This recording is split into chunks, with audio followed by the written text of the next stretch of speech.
The widow of soldier Lee Rigby left a courtroom in tears today as the prosecution read out eyewitness accounts of how her late husband was run over and then attacked with a meat cleaver and knives. The Fusilier was killed near Woolwich Barracks in May. Our Home Affairs correspondent Simon Israel was in court. Today was about chronology and what the accused were doing in the days and hours before the killing of Fusilier Lee Rigby. The jury was shown CCTV stills from Argus, taken the day before. It shows Michael Adebolajo, also known as Mujahid Abu Hamza, buying a block set of knives and a knife sharpener. The following morning, the prosecution said cameras pick him up stopping for petrol. Only he's forgotten his wallet, so hands over his mobile for security, telling the attendant not to answer it.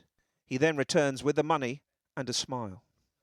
5 hours before the killing, the two come together, Michael Adebolajo and Michael Adebowale, who also goes by the name Ismail bin Abdullah. The court heard they drove around twice, passing the very spot where the murder was to take place. There was only one camera to partially catch what actually happened, but there were numerous eyewitnesses to what unfolded just around the corner.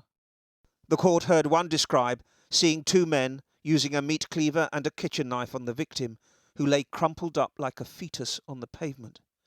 "It was crazy," said another. "He didn't care who was watching."